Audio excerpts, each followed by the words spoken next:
Всім добрий вечір.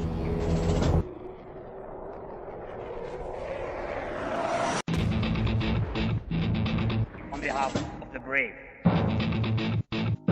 On behalf of every father and every mother. Wings for freedom. On behalf of our warriors. And paves the way for a new history.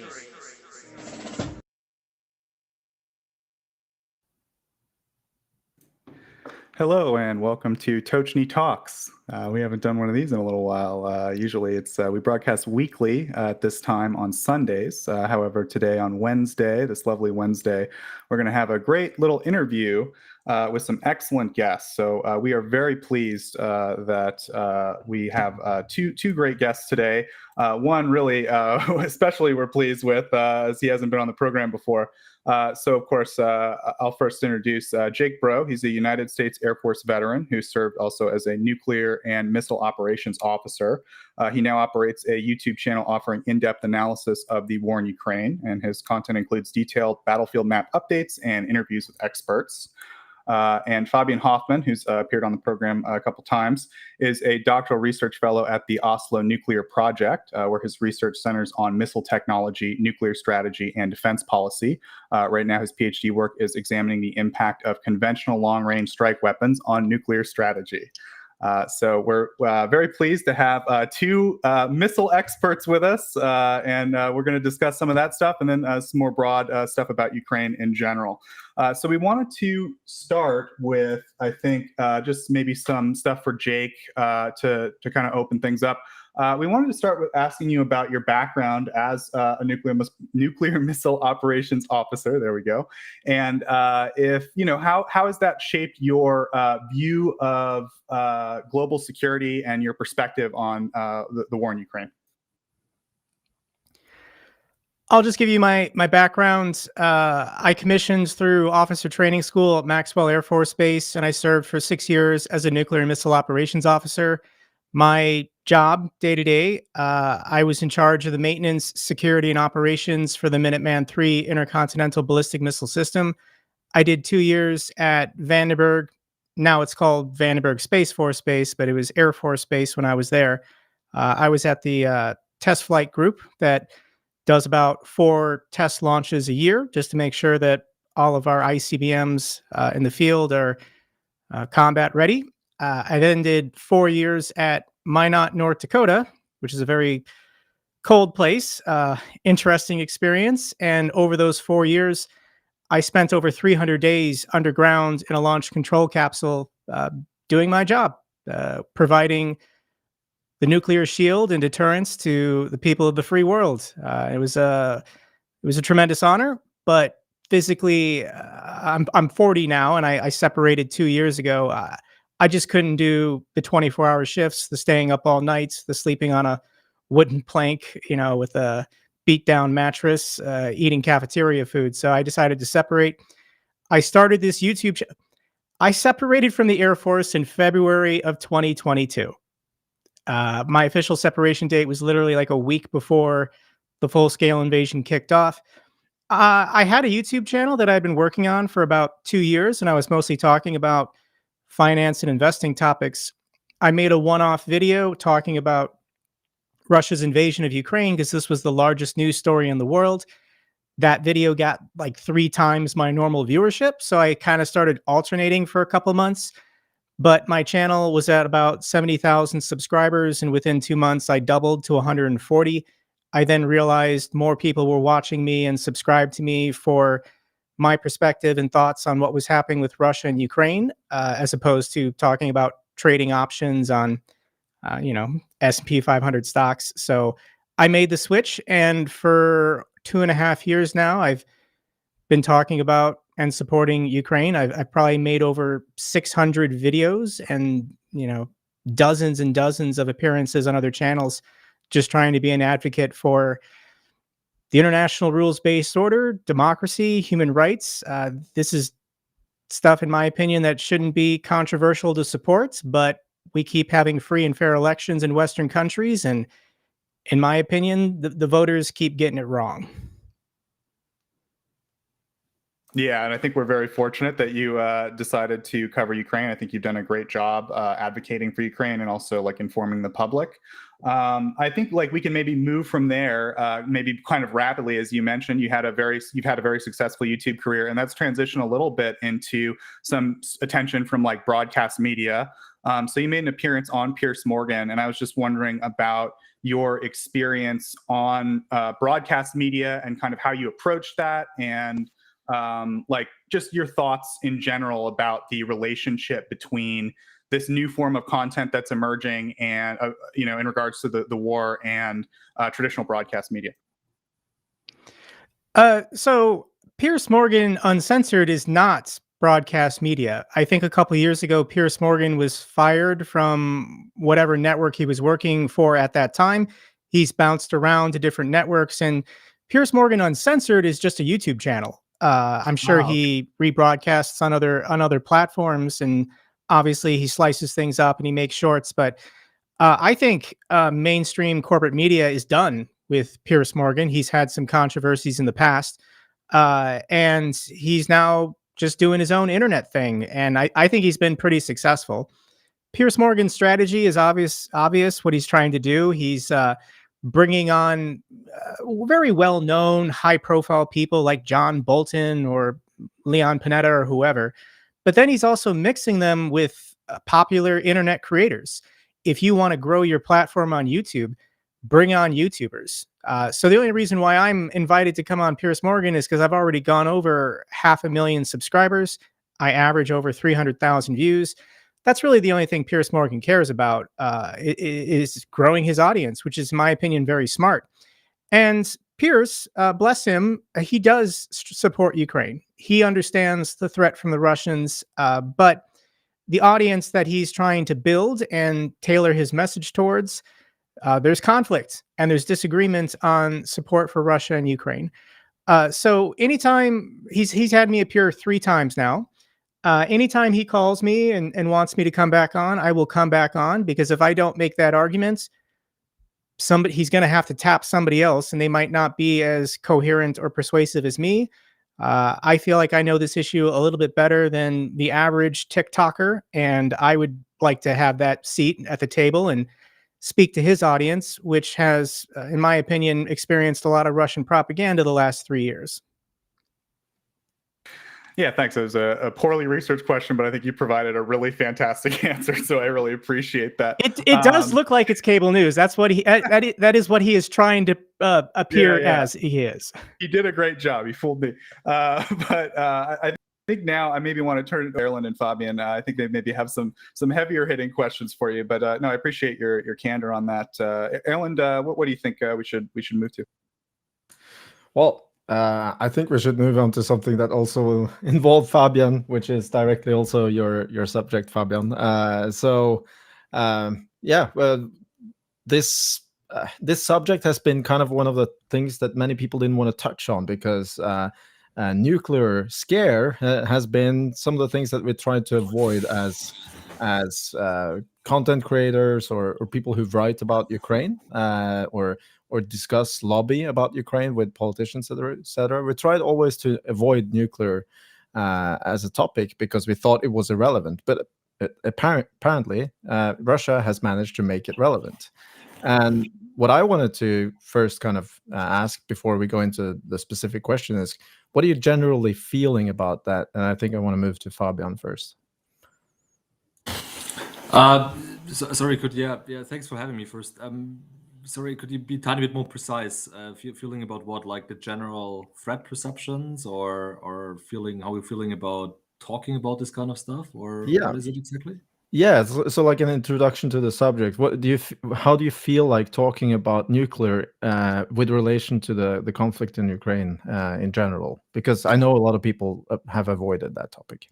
Yeah, no, I mean it's hugely important, right? I mean the thing is, for me, there's this big asymmetry between 2 groups of people. You have the one group of people, especially those in Eastern Europe, of course the Ukrainians, that understand that Russia presents the primary existential threat that they have to face right now. And then you have other states in Europe, leaders, but also overall populations, right, that do maybe perceive that Russia is a threat. But if you compare from their perspective this threat to the existential threat that nuclear war poses, for them, and I think that's a fallacy, but I think that's in a lot of people's mind, this threat of nuclear war appears more existential. It appears more present than a Russian victory. And I think this can explain a lot about how Western decision makers have reacted, especially in Berlin and Washington, D.C., to Russia in the last couple of months, right? Like, they understand that Russia, it would be really dangerous if they were to get away with a victory, but then they have this nuclear threat in the back of their mind, and the existential nature of that threat is just much more present, right? And I mean, that's not necessarily wrong, right? Nuclear war represents an existential danger to all of us. What I'm trying to make clear to audiences, both general audience, but also when I talk to decision makers or fellow scholars and academics, is really emphasize this existential threat that stems from Russia getting away victoriously in Ukraine, what that means for our way of life, for our prosperity, for our security, right? I mean, in Europe, once Ukraine falls, there's a really good chance that other countries will be next. And again, right, this is not as present in the minds of a lot of people, especially when you go to Western Europe or the United States, compared to this existential threat that nuclear war represents. But you have to weigh the two, right? And this then also determines the level of risk that you're willing to accept in pursuit of your objectives. Yeah, is there anything you want to add to that, Jake?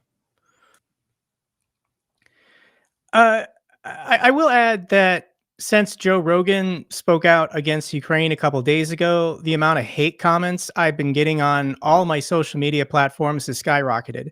People calling me a warmonger and I'm going to get everybody killed because I'm supporting Ukraine. I didn't grow up during the Cold War. I was born in 1984. I don't remember the collapse of the Soviet Union. But yeah, there was this hysteria, in the 1950s and 60s about the existential threat of nuclear war happening at any moment. And yeah, this is something that's coming back, I guess. And I want to make the argument to these people that Russia is not going to use a nuclear weapon because there's no benefits. I do feel like I need to. I made a video over 2 years ago now saying why Russia will not use nuclear weapons, and I'm thinking about just remaking the video with my better camera and my better microphone, and I'm going to keep reiterating my points. That I'll just give it for your show and your audience the top two. Well, actually, there's three now, but the first one is I don't think anyone in Western intelligence is trying to assassinate Putin right now. The Ukrainians, if they can take a shot, might try and take out Putin, but Western governments made the decision 3 years ago that because Putin is a rational actor who will not use nuclear weapons in this war, he is preferable than whoever might replace him. A Dmitry Yukin or a Prigozhin, a person who might not be rational and might risk using nukes. So the only thing keeping Putin alive is the fact that he will not use nuclear weapons. As soon as you start nuking European capitals, I'm sorry, you don't get to attend BRICS summits or the Olympics or the G20 or whatever. So Putin knows that, which is one of the things that has restrained him. The next one is economic sanctions, or what will the other nuclear powers do in response to Russia using a nuclear weapon out of convenience in their war of aggression?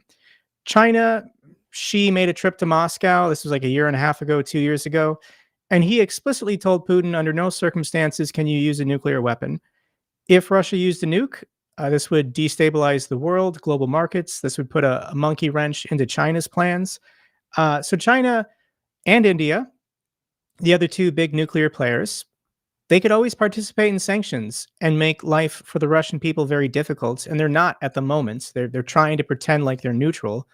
So Putin also knows that if he used a nuke, He doesn't know how India and China would respond. The other big reason, because of the election here in the United States, within 54 days, Donald Trump's going to return. Putin's not going to start a nuclear war if he believes he might get favorable terms or some kind of negotiation deal with Trump when Trump returns to the White House. So there is no fear of escalation management or nuclear war, especially the next 54 days. So I tell people in my video, now's the time. All these red lines, break them. If you're a European country and you want to send maintainers, logisticians, trainers, cybersecurity experts, whatever, send them now to Ukraine, because Russia's not going to nuke you. They're just not. Yeah, thank you, both of you.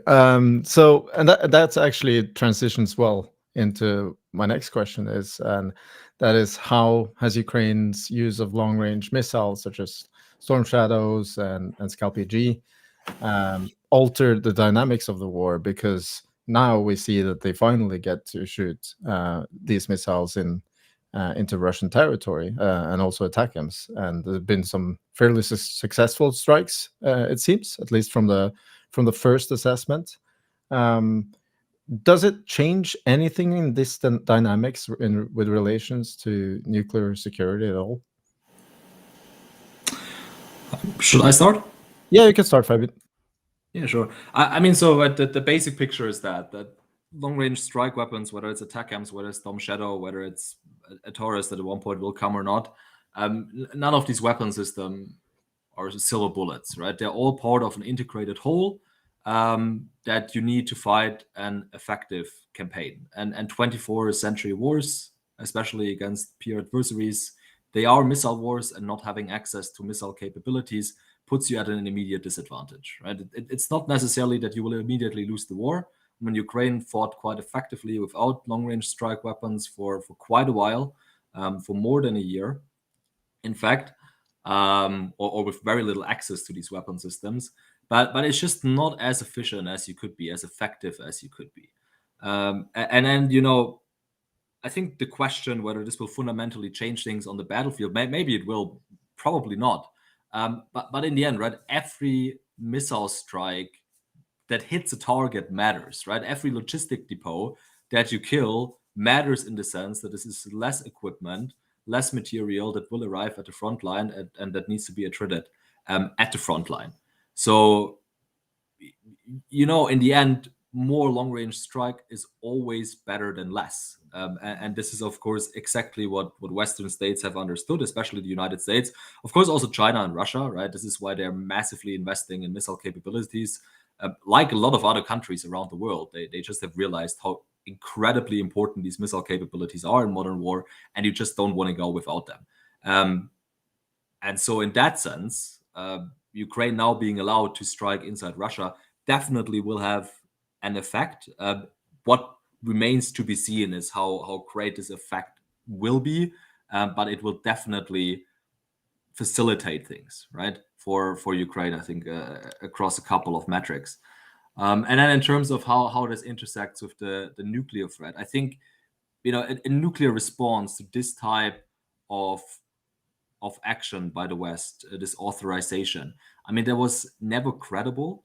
I do believe, you know, there are threats, Russian nuclear threats, that are more credible than others.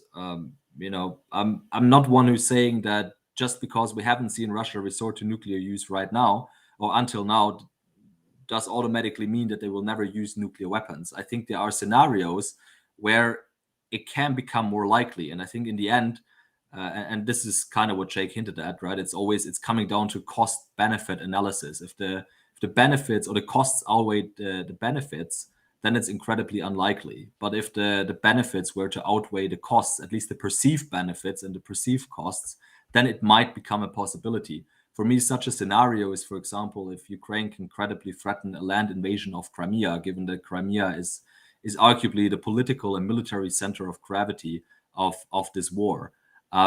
Right. So in that sense, I could imagine that, or at least in that sense, the Russian nuclear threat is more credible. But a nuclear response, simply because Russia starts taking out military assets beyond the border, that was never credible. And it's a shame that our decision makers have been deterred for that long. Yeah, because the deterrence has been effective, hasn't it? The whole threat Yeah, that they yeah, right. they have The posed. thing is with deterrence studies, right? As a science, a social science, you very rarely get the opportunity to see this causal effect between an adversary sending a signal, right, that sends a deterrence message, and that signal being received as such by the other side. Often you have to kind of estimate and guess that there is a connection between the two, right? Player A does something or refrains from something because he is deterred by player B. Very often, this causal connection, you can assume it's there, and you have a lot of indications that there is a deterrence relationship, but it's not super visible. If you look what happened between Putin and Scholz, right?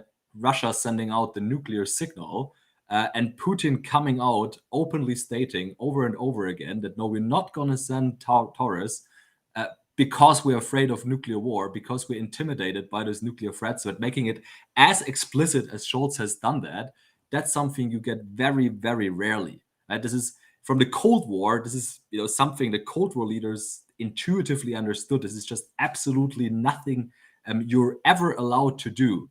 And in the best case, sometimes you see this type of reaction and this causal chain emerge when you go into the deep archives, right? When you see John F. Kennedy talking, to his closest advisors during the Cuban Missile Crisis, and 30 years later, those documents get declassified, and then you see this causal chain, this connection.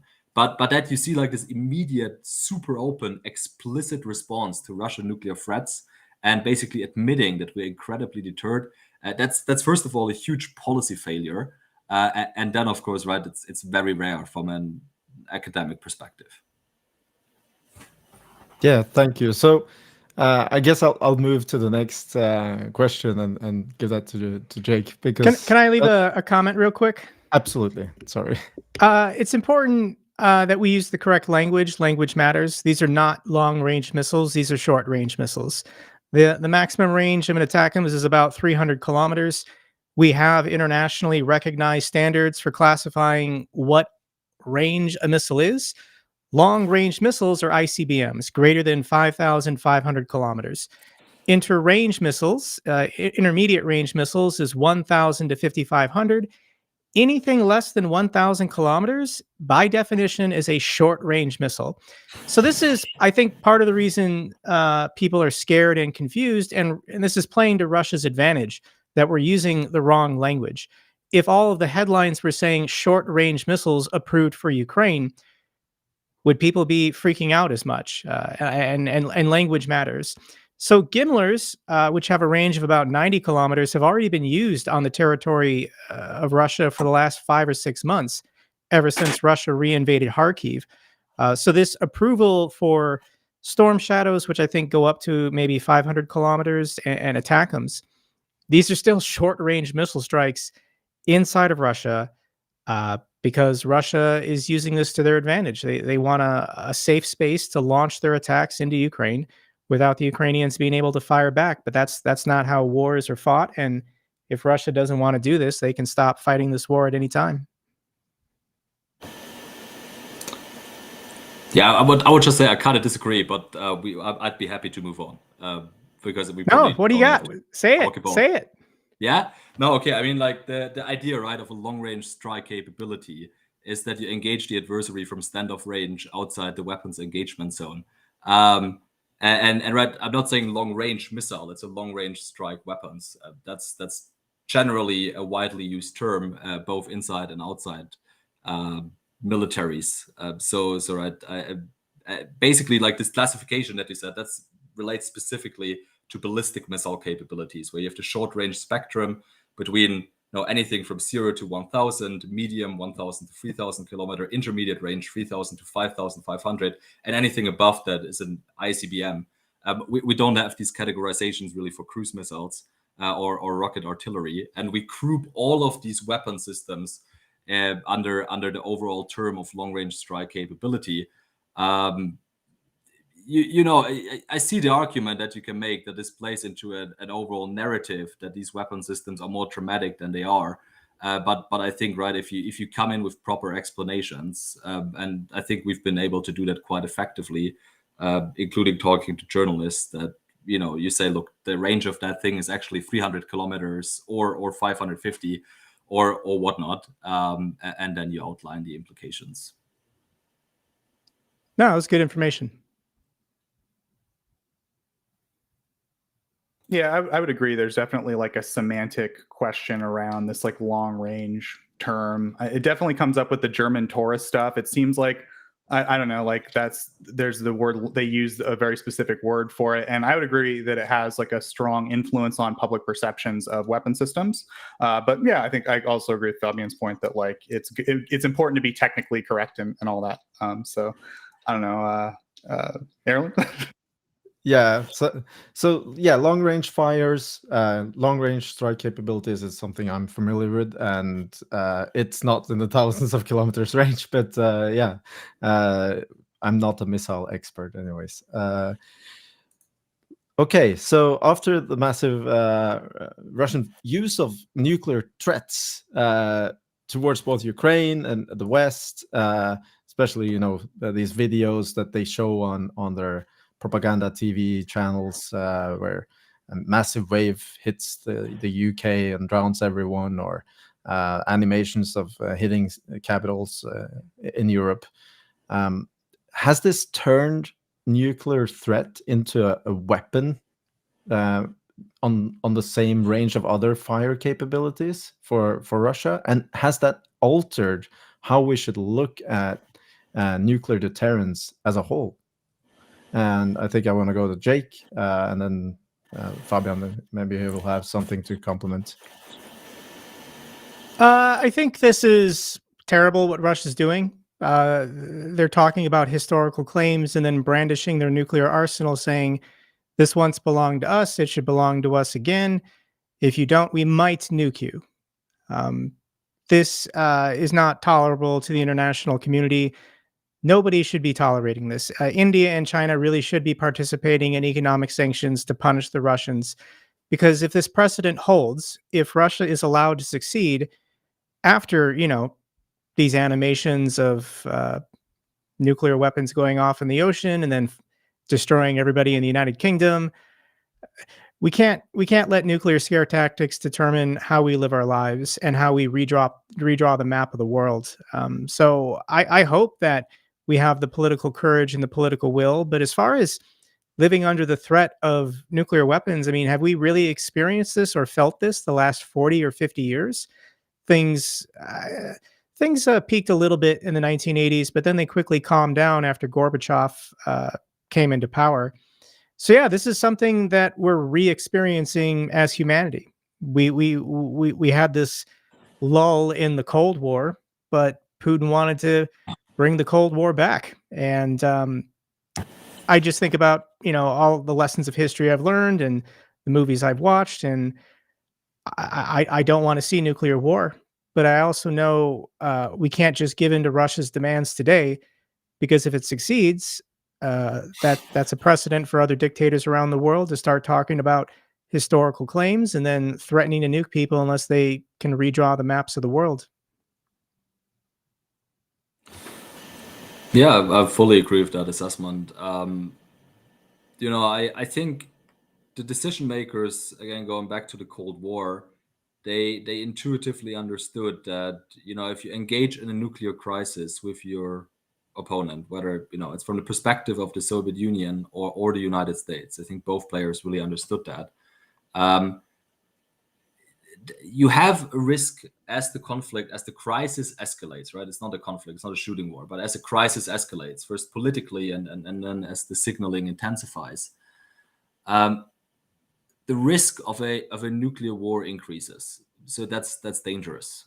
But these decision makers, and again on both sides, they also very intuitively understood that if you were to give in to nuclear threats, especially in a very premature fashion, that paves the way for a really dangerous future where you have just taught your adversary, your systemic rival, that if he only threatens nuclear war long enough and loud enough, that you will give in.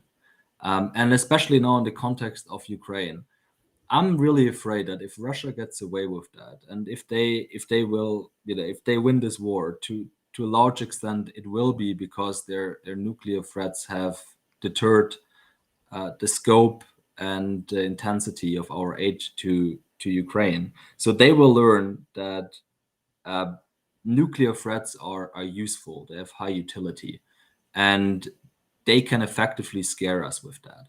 And I'm really afraid that they learn from it, that in a NATO warfighting contingency, in a conflict between NATO and Russia, if you have these key actors inside NATO, like Germany, like the United States, that desperately want to avoid nuclear war, maybe they're also going to give in. If we just threaten nuclear war over Estonia. I mean, if their number one objective, if the number one thing they want to do is prevent a nuclear escalation, then you virtually don't have any other chance than to give in to the nuclear threats of the enemy.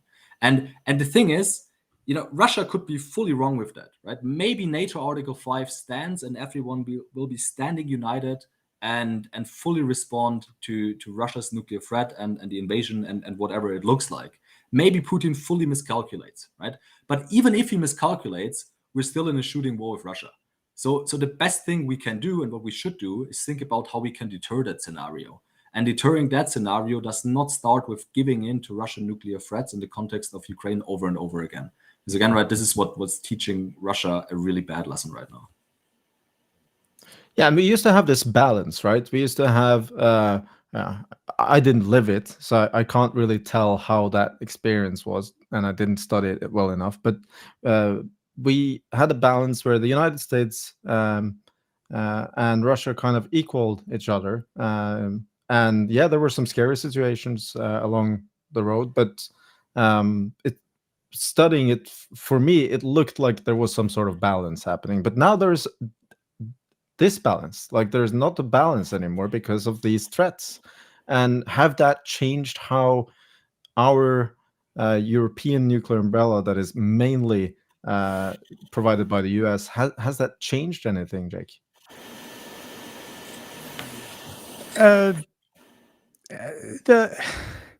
So the United States, the last 30 years, has been doing everything they can to get Russia to reduce their nuclear stockpile.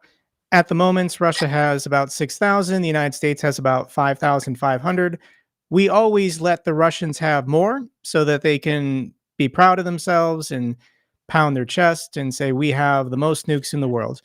When really the United States doesn't care about nuclear weapons anymore, because we can win a conventional war with our conventional forces. We don't need nuclear weapons to win a war. And we've been trying to, with the New START treaties, the SALT treaties, just get Russia to reduce their nuclear stockpile. The fewer nukes, the safer the world should be. But there always has been this, I mean, during the Cold War, you could say, yeah, there was a multipolar world. There was the communist second world and then the democratic capitalist first world. And Russia is trying to rebuild their empire and return, I guess, to a multipolar world. The United States goes through periods of isolationism and saying we don't want to get involved in what's happening in Europe or other parts of the world. But then when war breaks out, obviously this affects us. We live in a global community. You can't just retreat your aircraft carriers to the West Coast and East Coast of the United States and say we're good. We don't care what happens everywhere else. And I don't understand why anybody in the United States would be making this argument that we need to return to a multipolar world, that we need to go back to the status quo that Putin experienced when he was coming of age in the 70s and 80s. This insane build up, 30,000 nukes pointing at each other, ready to go off at any moment. That's not a good thing. I don't know why we would want to return to that. So I'm going to keep advocating for people to reject this narrative of returning to a multipolar world.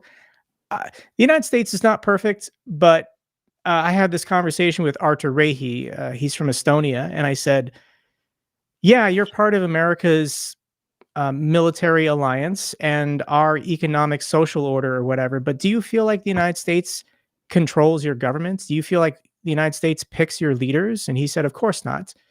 But if you're part of the Russian sphere of influence, you will have no say in who governs and rules you. You will have no say in the laws of your land and how your government treats you. So I just think this is a false equivalency that's being promoted by people who support Russia. We don't want the Soviet Empire rebuilding itself, and the best opportunity to stop that is to give Ukraine all the support it needs today. Yeah, so I'd say two things. So what the United States did was kind of smart over the last 30 years when it comes to nuclear weapons policy.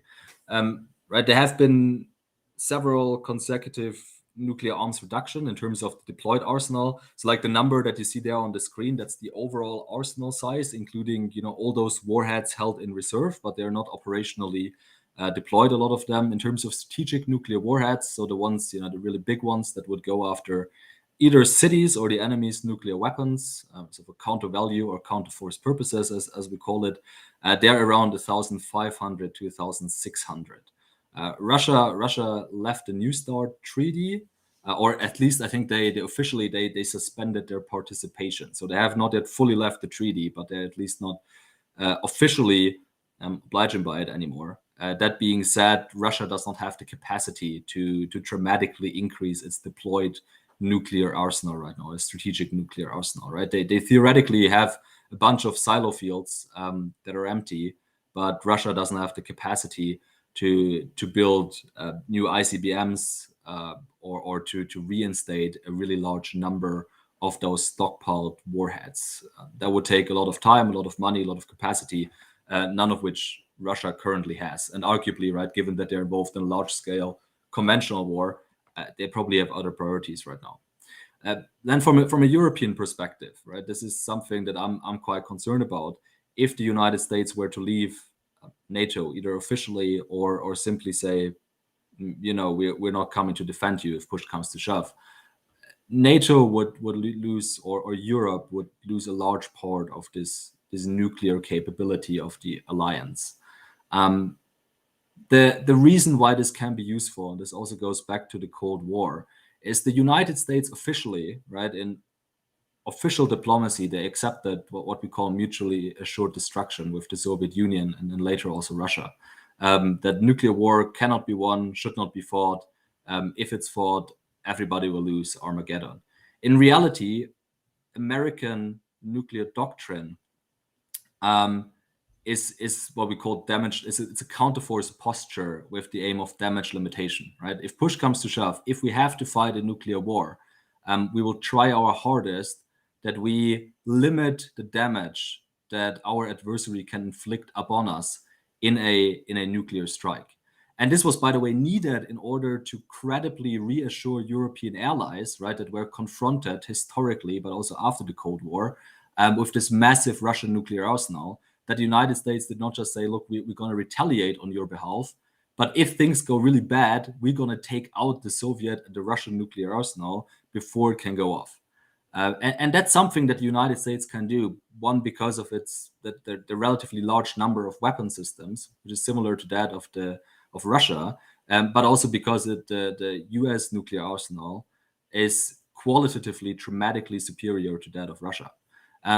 But if the United States were out of that equation, Europe completely loses this damage limitation capability, which in turn can affect your resolve.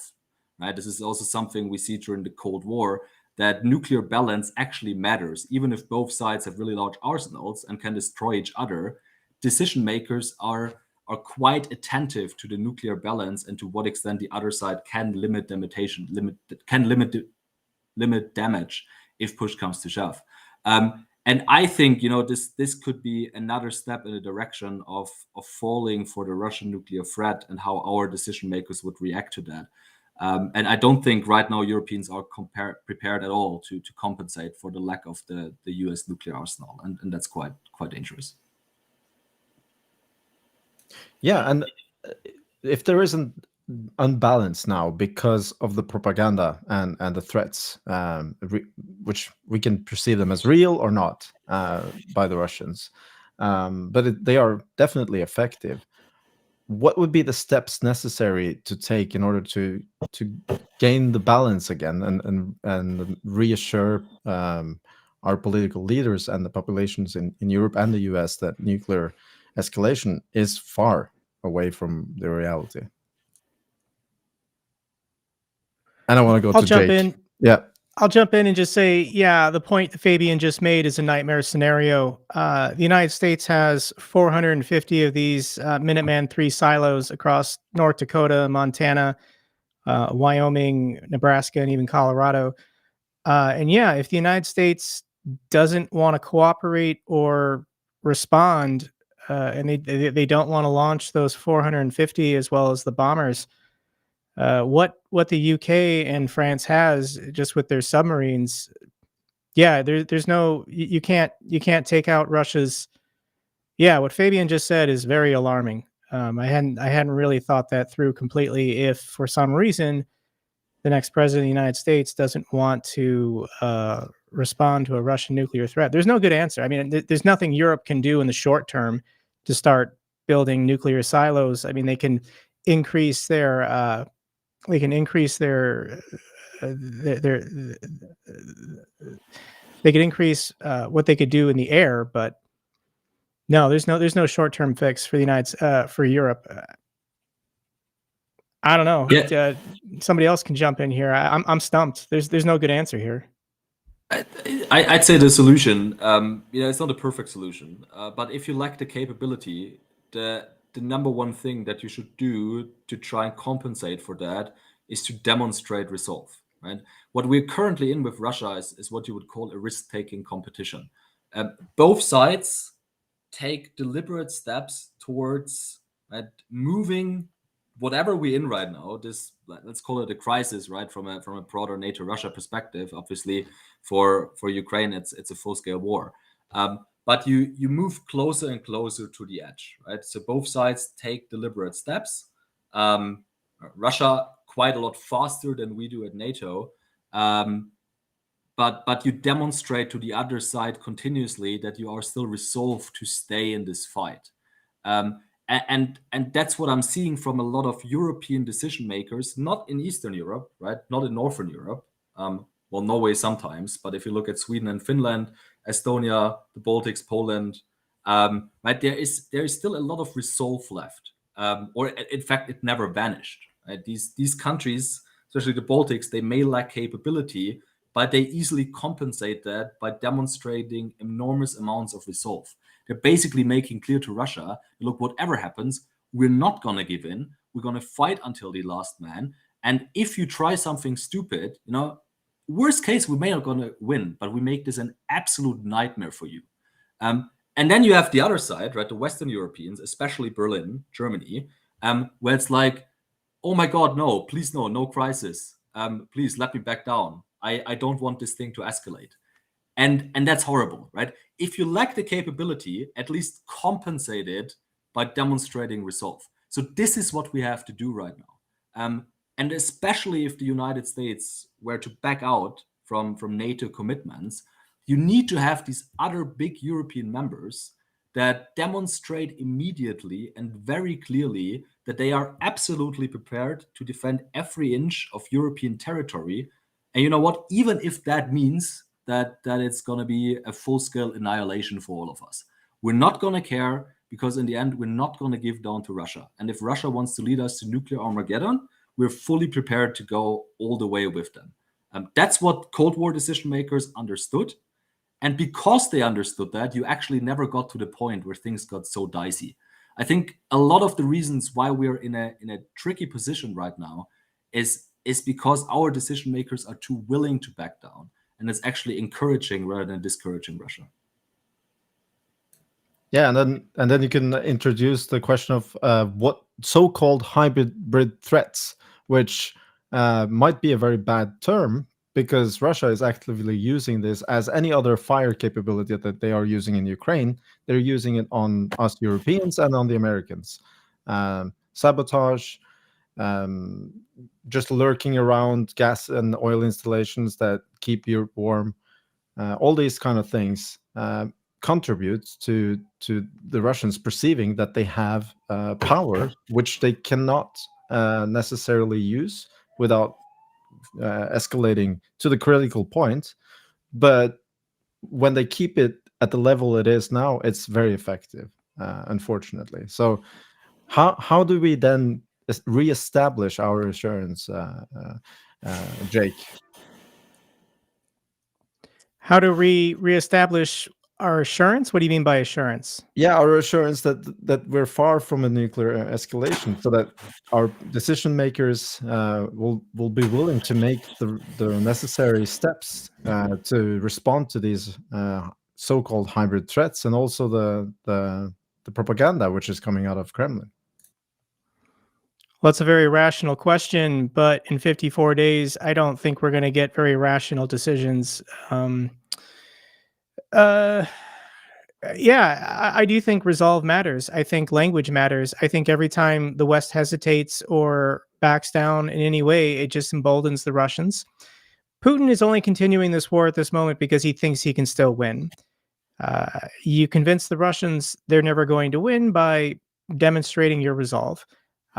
Even when new permissions are granted, like the use of ATACMS or Storm Shadows, Western leaders, not the UK or France, but here in America or some other partners, they just don't sound very sure or confident or strong. And I don't know. Yeah, these are tough questions. If I had the answers, yeah, I think this war would have been over by now. Yeah, sorry to put you on the line there, but yeah, kind of fumbling a bit desperately to find a solution, like I guess many of us are.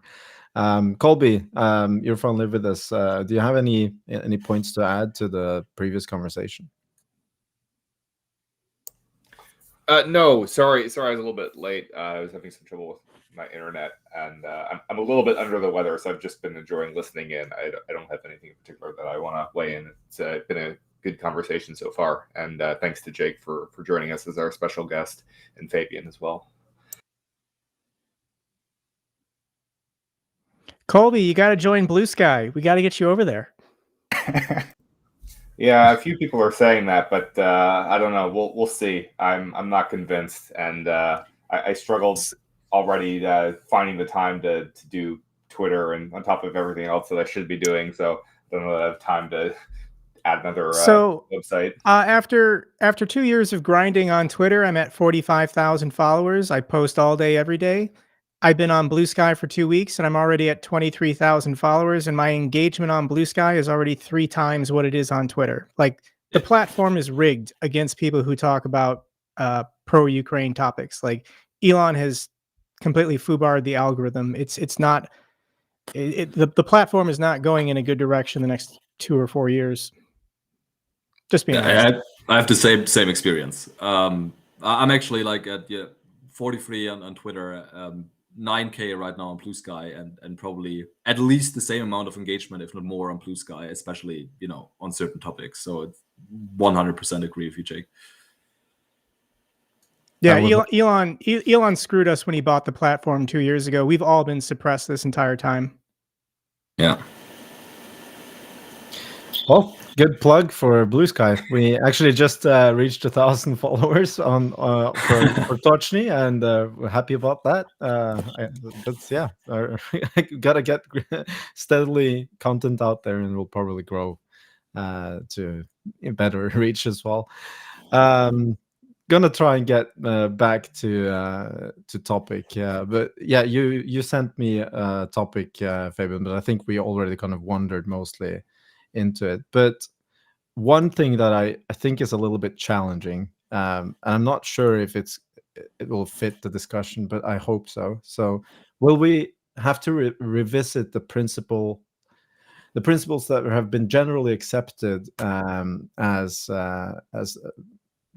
well-established theories around mutually assured destruction, or do we have to move to some other kind of analysis and approach? And I guess I'll go to Jake, that since you were a part of that program for many years. Well, mutually assured destruction, that I think that was the terminology pushed when Nixon was president, and I think it still holds. We don't use that language anymore because it doesn't sound very pleasant, and we don't want people thinking about dying in nuclear war all the time. But that is the reason why the Russians have not used a nuke against a NATO country the last 3 years. If they do use a nuclear weapon, I do believe that is NATO's red line. I don't think, hypothetical, Russia uses a nuclear weapon, like a tactical nuke, somewhere in Ukraine on the battlefield that they think is to their advantage. NATO would have to respond. They wouldn't respond with nukes if just a one-off was used. They would use conventional forces to go after assets in Syria or the Black Sea or wherever. But nobody can win a nuclear war, so a nuclear war should never be fought. That is the line of thinking, and I still think it holds. Do we need some new way to think about nuclear weapons? And I don't think we do. If anything, I think the direction that Russia wants to move in is normalizing the use of smaller nukes, lower yield nukes. It's not about the biggest you can possibly get to destroy an entire metropolitan area. The direction they might want to go is, well, what if we just created like a really, really small one that would then have a psychological impact on the enemy? I still don't think that would work, but I do believe if Russia wanted to experiment, that's the direction they would try and go in. Let's actually make the nukes smaller so that they can tactically be used on the battlefield. That's not a good scenario for the world, but I think a lot of thinking and technology in this war, especially around drones and AI, this war is horrendous, but I guarantee you the next war is going to be even worse as far as deadly for humans on the battlefield. Yeah, and Fabian, you have been talking about a possible scenario where Russia would use a tactical nuclear weapon in order to deter, mostly in a possible next war. Even, what do you think about this scenario right now in Ukraine? Yeah, let me think. So, yeah, you know what I said earlier. I think in the end, this goes back to a cost-benefit analysis for Russian decision makers. I don't think, Russian nuclear doctrine matters a lot, and that's a signaling tool. That's not, a definite law of statecraft in Russia. Right? I think in the end, if Putin decides that using or employing a nuclear weapon is in his best interest, there's a decent chance that he will do so. I fully agree with Jake and many other people who make this argument. And Jake said he very early on published a video on it where he made that argument. 5 weeks after the war started in the Washington Post, I had an op-ed where I very clearly said, look, here are scenarios for Russian nuclear use, but here is why all of them are incredibly unlikely.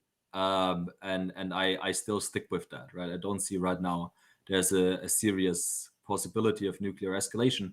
And right now, also really important to keep in mind, if things were to heat up and if Russia were to move in that direction, there would be definite signals that we pick up, right? For example, Russian nuclear use, tactical nuclear use, tactical nuclear warheads, lower yield nuclear warheads that would be deployed, for example, on 9M723 short-range ballistic missiles of Iskander-M. They are decentralized or decentrally stored. They're not stored with the weapon system itself. They're not even stored on a forward-based location. So basically what Russia would need to do is they would need to activate certain types of units, logistics units, that make sure that those warheads are safely transported from their storage site to the weapon system where they're then integrated. And that's, of course, signals we would pick up. Another important signal would be that if the kids and the nephews and whatnot of Russian oligarchs are suddenly leaving Europe en masse to Dubai or elsewhere, in the Middle East or back to Russia or South America, that could also be a signal that things are really heating up. And most importantly, right, Putin, of course, would want us to notice these signals. I mean, even if he thinks that nuclear weapons use might be worth it, he probably would still try to get away first with a really credible nuclear threat, because he would absolutely realize that the risks are just so high when I employ a nuclear weapon. So I think that's why we can be quite relaxed right now. There are no signs at all that Russian nuclear use is imminent, or even that they're preparing any type of nuclear employment. And until I see evidence to the contrary, I stick with that. And I think all the scenarios right now that I could envision Russian nuclear use, they are not anywhere close to materializing. And so right now, Russian nuclear threats are a definite bluff from my perspective. I do want to add something. There was a report that the Russians called the United States 30 minutes prior to launching that IRBM, the Chestnut, against Dnipro. So the Russians still have lines of communication with Washington, D.C. They're still doing what they need to do, because obviously the United States can detect when an ICBM or an IRBM is launched. This was launched from the Caspian Sea against Ukraine. And the Russians wanted to make sure there wasn't a misunderstanding that could lead to some kind of retaliatory strike. So they just told the United States what they were about to do to clear up any confusion. So despite publicly what they say on Kremlin State TV, the lines of communication to prevent nuclear war are still in place. And yes, the White House this week said there's no indications, there's no evidence, there's no intelligence that the Russians are preparing nuclear forces to be deployed or used anywhere in the world. And I argue that's not going to change the next 54 days. Jay, can we talk a little bit about that Russian missile? We talked a little bit about it last week on the program, but it's just me and Erlend holding down the fort, so we weren't super comprehensive about it. But I mean, I would say what we said is like the takeaway was basically that the signal from Putin was that this missile is being used and it's a sort of a threat to Europe. It can hit anywhere in Europe quite effectively, and that they made a claim that they were going to mass produce it. That's what Putin said, but that seems unlikely, that it's like a converted Soviet missile and it would be quite expensive and difficult for them to actually mass produce this weapon. But what do you think that signal from Russia says? What do you think like a response should be? What is your take on this missile, I guess, broadly speaking? Russia is not losing this war because they don't have enough IRBMs and ICBMs. Russia, unfortunately, made the mistake after the Cold War ended of not demoting their nuclear forces. So the Russian Strategic Rocket Forces is its own branch of the military, comparable to the United States Air Force or Army or Navy. So there's prestige, there's money, and there's an incentive to just keep it going when there's no need. If the Russians in the last 35 years had said, we'll take our nuclear stockpile down to 1,000, the United States would have gone to 900 just to give them that, that feather in their cap that they have the most. The United States has always wanted to go lower. So the Russians have been investing massively in maintaining and upgrading their nuclear forces when the only benefit is to threaten and scare people. The reason why the Russians spent so much on their nukes the last 30 years when they didn't need to is for this moment. Let's invade Ukraine. We'll threaten to use our nukes. The West won't help Ukraine. We'll take it back. We'll absorb their 40 million people and trillions in untapped resources. It'll be a net positive for the new Russian Empire. And it literally blew up in their face. So no, there's no justification. There's no reason. There's no need to build more ICBMs or IRBMs when your ground forces are getting their asses kicked, when your Navy has been destroyed, when your Air Force, 1,000 days into this war, still can't achieve and maintain air superiority over the Ukrainians. So no, I think they'll talk about it. They still think there's value in scaring people. But I mean, if there's anybody with half a brain making these financial decisions, you should not be putting any more money into long-range missiles or nukes, because that's not going to help you win this war today. If I could just add one thing here, I would love for the Russians to mass produce this missile, because it would be the dumbest thing they can do. Because this missile is, from a lethality perspective, it is incredibly underwhelming, given that it relies on MIRV technology, and the missile system itself was built for nuclear scenarios or delivery of nuclear warheads and payloads. where you can quite easily compensate for inaccuracy through yield. That's of course not possible with non-nuclear payloads, especially if they're just inert, if they're just kinetic projectiles. They don't even feature conventional explosives. So lethality-wise, this thing is a non-starter. It's absolutely useless, and the Russians know that, right? So that's why they would probably not mass produce it, even if they could, which they can't because they are engaged in a full-scale war. Missile systems, as I said, incredibly important also from a Russian side. And Russia has quite effective ones. They have the KH-101 cruise missiles. They have the 9M723 Iskander-M short-range ballistic missiles. They have the Kinjal air-launched ballistic missiles.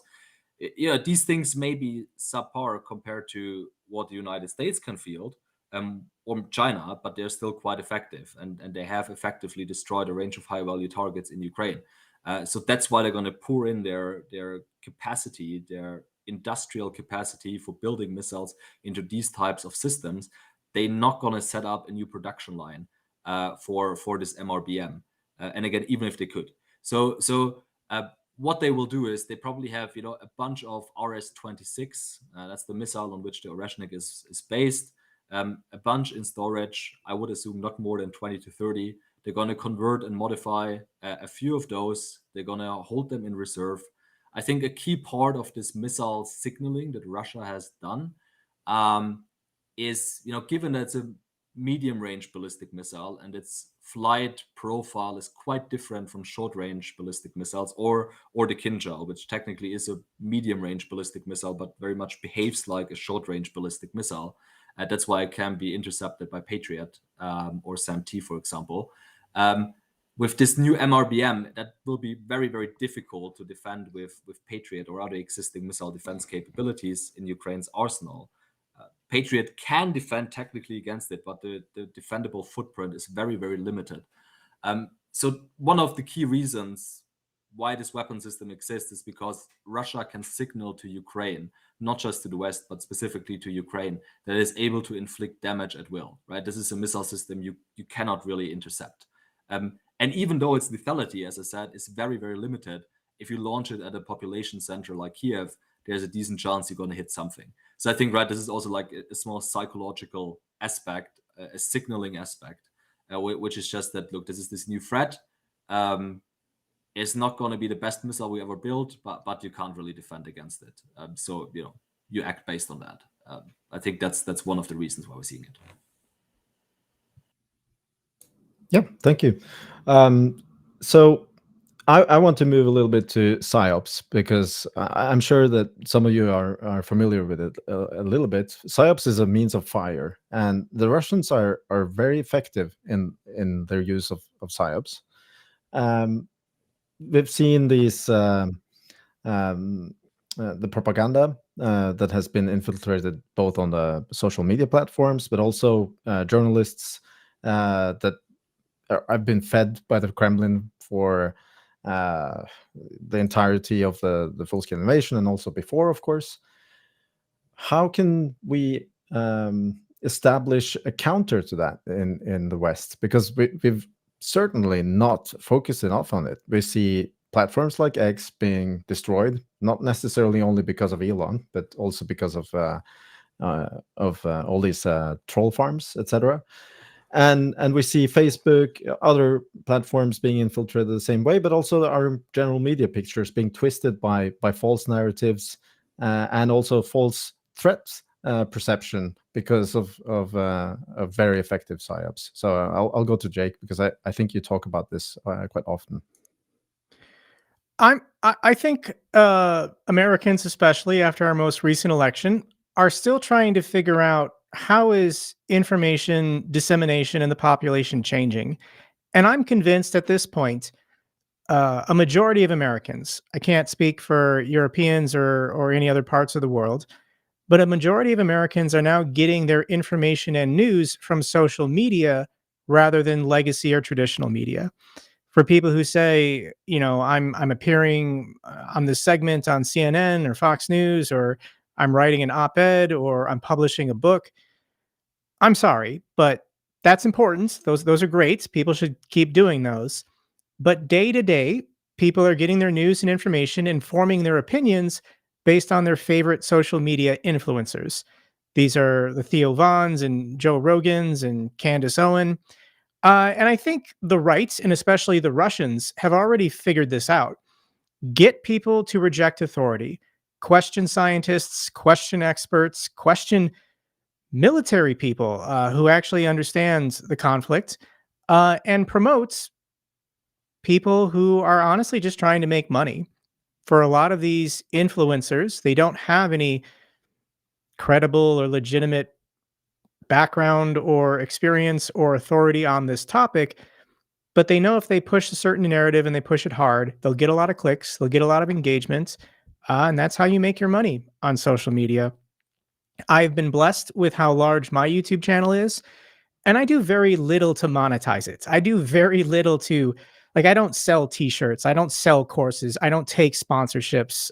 There's a lot more I could be doing to double, triple, quadruple how much I'm making from my YouTube career. So I'm trying to be ethical about it, and I'm trying to understand what is happening. And your question, how do we counter this?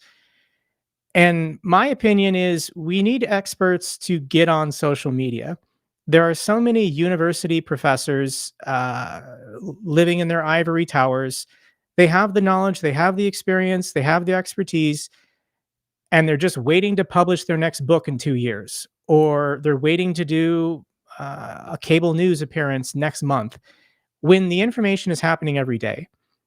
These other social media influencers like Jackson Hinkle or Scott Ritter or whoever, they're on social media all day, every day with the people, with the ordinary people, looking through their cat photos and their TikTok dance videos, and then all of a sudden they see a video saying NATO expansion caused this war.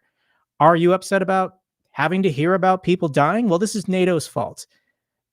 People don't fully understand everything, and we need a shift. We need a change. We need more people with knowledge and expertise to be doing what I'm doing and broadcasting themselves on a regular basis, putting out good information. I want to argue that to get a job at a prestigious university, it shouldn't be how many scholarly academic journals that nobody has read have you published. It should be how many followers do you have on social media and how much of an impact are you making on the information sphere every day, all day for the general public? Because right now, people with competence, people who are responsible, people who are ethical, we are losing the information battle on social media. It is being taken over and consumed by these right-wing trolls just promoting hate and disinformation, because that's how they make their millions. That's how they get their sugar babies and Bugattis and trips to the Maldives. It's a new world. The internet has created a new thing, and people, we're living through it, and we don't understand exactly how it's shaping everything. So that's the direction I'm going, and I need to think about this more. I need to make a more coherent argument. But this is the direction I've been going in based on the observations I've made the last 2 years. It's definitely interesting to hear about it. I think, like, at Tochnyi, right, I think we have a lot of researchers who I think in otherwise probably wouldn't kind of do what you're describing. I think it takes a lot of like energy and a certain personality to be able to get in front of people, right? So I think our plan was like, we need to give people like that a platform. We need to have, there's a lot of people who do research, but if we have like a centralized platform and an institution that we can kind of give those people, to publish their stuff and to come talk about on a stream, then like maybe we can get that information out to the public in a way that they can understand and consume it, right? So that's kind of been our approach. I don't know, Erlend, did you want to say something? Yeah, that's definitely what we're doing. We're also publishing articles and putting out data for people to browse through. We're helping the mapping project that Andrew Perpetua is publishing every day and stuff like that. But yeah, I think Andrew is one of those people that understood this immediately. You got to be on the social media tweeting every day about the things you see, and that's why he has 100,000 followers or more than 150,000 followers on Twitter, because he's tweeting about it every day. And that dedication is something that we don't see from the institutions. we see some attempts from militaries, because I think there are more people in the military that understood this than in the rest of the society, especially in the institutions. We see a lot of the militaries in NATO putting out more content, a lot more content, and that's good, but it's nowhere near enough for what Jake is talking about to counter that. And the internet isn't going away. It's going to be even larger part of our information that we consume every day. So yeah, absolutely. I think I agree totally with the considerations that Jake had. And I really want to find out, how do we attack this? Here's the problem. Here's the problem we have. For ethical and responsible people, you want to get all the information before you start saying stuff. But for the other side, who doesn't care about lying or providing misinformation, they can immediately fire off whatever they want to say. It doesn't matter if they're right or wrong. That doesn't matter. They're just going to push whatever their narrative is and keep moving. Because when they lie or they're caught in a lie, they have no shame. They don't care. They just keep going. So for people with credentials or certifications, people in government, people in academia, they don't want to be on social media every day, because if you say the wrong thing, do the wrong thing, or make a mistake, you can lose your job. You can be prevented from getting a promotion. You might not get the assignment you want to get. There's people in the CIA. I'm sorry, but if you're a CIA agent and you know things, you can't say it. If you have a security clearance, you are prevented from putting out the correct information sometimes. So yeah, the side that has the facts is constrained and constrains itself, which allows all the internet trolls to just run rampant. And we're being overrun. We're being overrun with misinformation and bullshit, basically. So I'm out there banging my drum every day, trying to make noise, trying to stand up. But if I'm being honest with you guys, at the moment we're losing, and we don't have a strategy to undo what's happening with all these right-wing podcasts and misinformation. This is a problem for every democracy in the world. This pattern is going to keep repeating until we identify what's happening to us and come up with an effective counter. Yep. Joseph, should we maybe move to something else? I kind of want to show off one thing that we published, and then maybe you can continue with the next topic. But just to plug one of the things that we published, and one of the contributors, Artem, is one of the guys that has been helping building the Andrews map lately. Especially, he's focusing on FPV interceptions of surveillance drones and also loitering munitions. I think this is the first time such a geolocate. By the way, all of the strikes are also geolocated.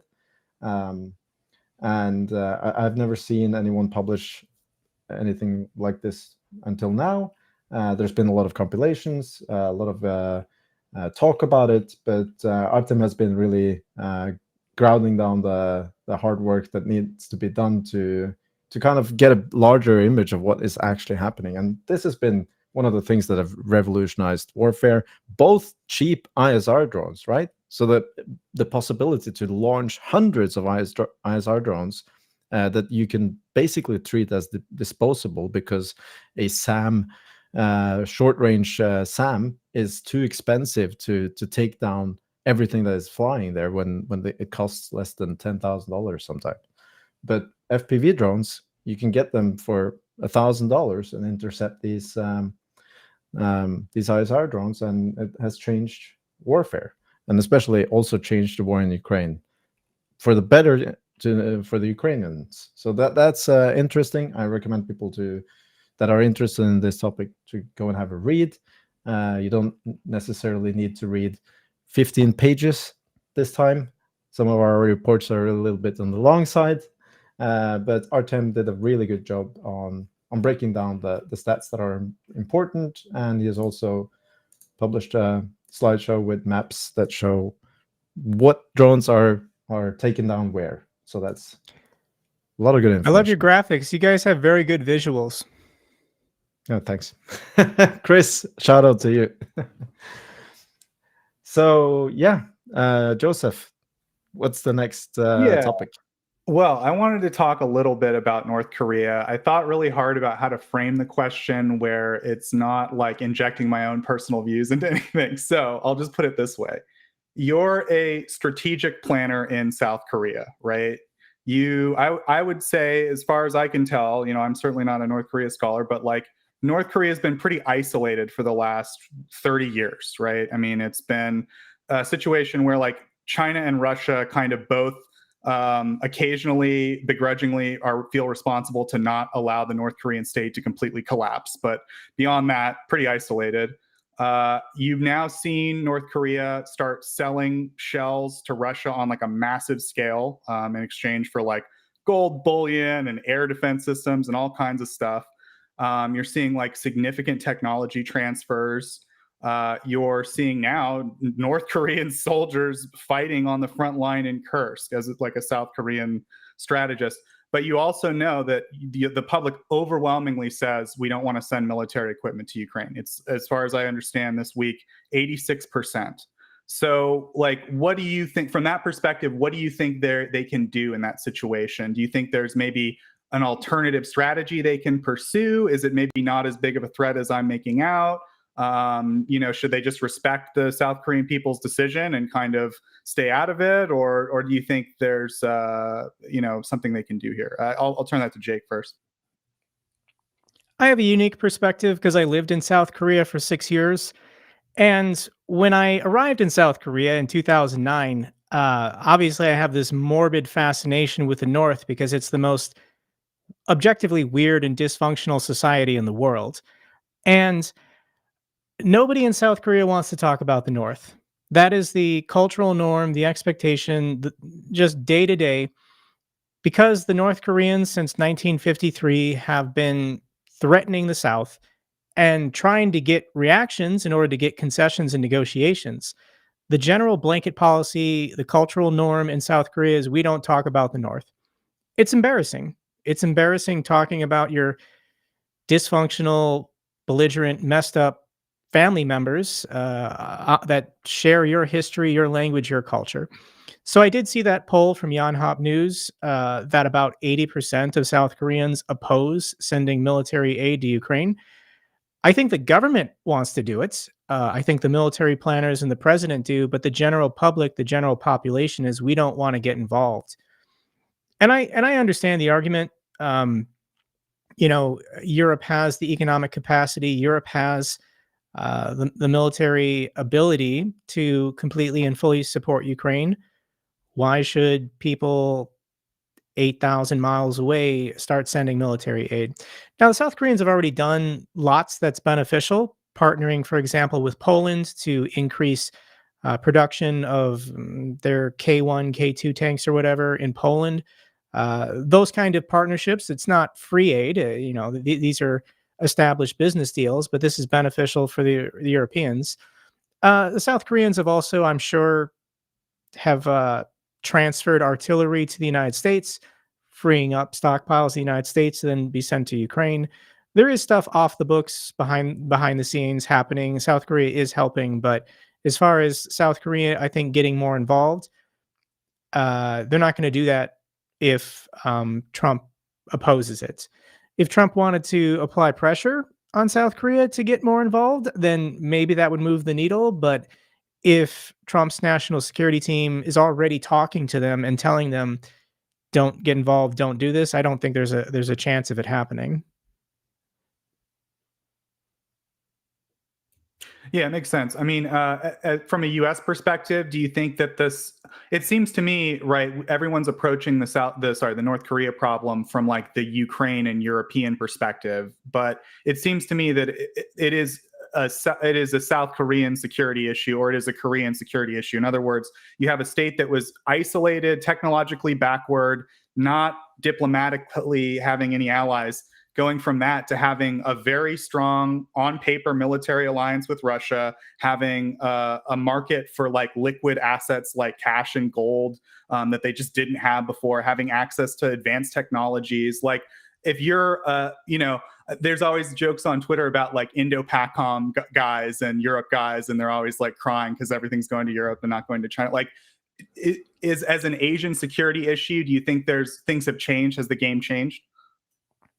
The thing about North and South Korea is they're not blood rivals. This isn't comparable to India and Pakistan or Iran and Israel. Like, these are not two separate different peoples who hate each other and occasionally fight wars against each other.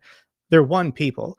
The people of South Korea do not, under any circumstances, ever want to go to war with the North Koreans. They have no desire to kill or wipe out North Koreans. So this is a conflict between two countries different than other places in the world. Obviously, the people of South Korea hate the Kim regime. They hate the Kim family. They would love to see the Kim family disappeared from this world. But there is no animosity or desire to wipe out the North Koreans, and like that. They're the same people. They have tremendous remorse and pity for their neighbors to the north, and they've been hopeful of a reunification for over 70 years now, but the Kim regime just won't collapse. Yeah, makes sense. I think we definitely wanted to talk a little bit about your fundraising efforts. That seems like a pretty significant part of your work. I don't know. We think you've done a great job. We've seen a lot of, I don't know. I think it seems to me like it's a new era of look, it's not uncommon in the Crimean War. We have newspaper articles of like ladies going to the train station and assembling bandages and stuff, right? So civilian involvement in wartime is not new. And obviously Ukrainians are doing that on the ground every day. But I think there is something new with this whole like social media drone video, money economy that's going on. It's happening both on the Russian side and the Ukrainian side. It's a big part of our research. One of the reasons we have so much data is because these units feel a need to show their presence on social media and fundraise. So I'm just wondering, I guess, we'll maybe start from a broader perspective. Like, how do you see that trend developing? Do you think it is something that's unique and new? I mean, I recall back to the Iraq War, the mom sending armor to people, so I don't want to stress that it's completely new or imagine that it's some kind of completely unprecedented thing. But I also feel like the introduction of social media and the use of footage and kind of these units organizing around these concepts is a bit new, and having these channels for fundraising that they didn't have through the internet in the past. So I'm just curious about your whole perspective on that first, and then we'll talk a little bit about more specifically like how you've been helping Ukraine. Well, we'll just go through everything. For people who don't know, I've conducted 3 fundraising efforts with my YouTube channel for the 69th Sniffing Brigade. This is a NAFO affiliated organization out of Estonia, and they purchase and fix up pickup trucks, as well as drones and various other small items that units request for. My birthday was in May, and the guys at the Sniffing Brigade had contacted me asking if I wanted to partner with them. How this works is basically they do all the work. They're the ones day to day fixing up the trucks, doing the deliveries, doing the communications. I'm just the PR guy who partnered with them, asking my YouTube community to trust these people. I'm the one who has built up this relationship with my YouTube community. People know me. People trust me. I basically partnered with and endorsed this organization. People feel comfortable donating money. So the birthday campaign in May, we ended up fundraising 1.2 million, and my goal was only 40,000. So based on other fundraisers that other channels had done, I was like, the public goal was 40,000. My secret goal was always 100,000. And the thing went nuts, and it hit over 1 million within 7 days. That's 30 trucks that were purchased with, my face on the side of the truck, as well as over 500 drones. These are Mavics that have surveillance capabilities, as well as the cheap FPVs to make things blow up. We waited 3 months after delivery of all the trucks and drones. We did the 1,000 Days of War campaign. This went over 1.1 million. Another 30 trucks, another couple hundred drones. And then this last week, we did our latest fundraiser. And I think the current one, if you want to pull it up on the screen under patch initiatives, this is the Broe Christmas Convoy. I think this one's close to 950,000 now. So I think today or tomorrow, scroll down. Today or tomorrow, it'll go over 1 million. So by the end of this year, my incredible YouTube community will have fundraised over $3.5 million. That's over 90 trucks, as well as thousands of drones. And so that's the backstory. As far as people feeling engaged, I think as far as the physical stuff and the monetary value, big picture of the war, when billions are being tossed around, how impactful is it? Material wise, maybe not. You can make the argument it's not. But I think it's a huge boost for morale. The fact that these units getting a truck with my face on it know that there are people out there in the information sphere fighting for them every day. That has a huge impact. I also think it has a huge impact on people who have donated. If you just watch my videos, maybe you feel strongly about Ukraine. But if you watch my videos and donate $5, I guarantee you're going to feel invested. You're going to care more. So people feeling like they're having a physical impact on the battlefield, getting these trucks, getting these drones delivered, I think it makes them feel more invested, literally. And this is all about morale and support and making sure that Ukraine doesn't feel abandoned and making sure that people continue to support Ukraine, because I think their fight is the fight for Western democracy at the moment. Well, I would say, like, far be it from me. You're much more experienced in that area than me, but I think you guys definitely make a significant impact. I would give two examples, right? I think the first is just drones, right? I would say that we've done our best to provide solid data to academics and analysts and ultimately like policymakers about how effective drones are on the modern battlefield, because it's, a lot of countries, and particularly in Europe, have been very reluctant to fund drones in Ukraine, right? And we're talking like mass-produced FPV drones. I would say that there's a lot of attitude in governments and militaries, and they're hearing from their militaries like, this is just a little phase. Like, this is not a technology that we need to lean into, these FPV drones. This is a quirk of this war. And it's something that we've said, for a long time, like a few $1 billion into this would make a huge difference. So I think that the private efforts to do drones, like we've had the Wild Hornets on, we think those guys are great, what they're doing. That's an area where governments have been, it's gotten better in the past, let's say, year. But especially before that, it was very difficult to get governments to put money down for that. And the other example I would give is the body armor issue, which is, I remember one time I was talking to our friend Konstantin, who's a guy who served back in 2014. He's not fighting now, but he's in the US. He runs Liberty Ukraine Foundation. If you're familiar with Konstantin, you're on Twitter, you probably know him. Yep, I know Konstantin. We were talking about body armor, and I was like you mentioned, I was like, billions of dollars are being tossed around. Why can't we just send these guys a big pallet of body armor, right? What's the big deal?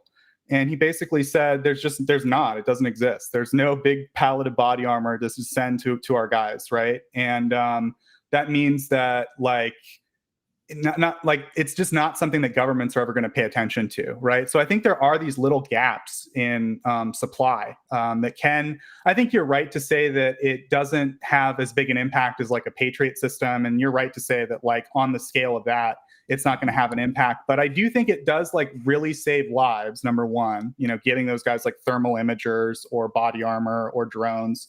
And it does I think everything you said about morale is correct, but I don't know. I feel like you give yourself a little more credit. I think you guys are having an impact, a real impact on the actual battlefield. We see videos of it all the time.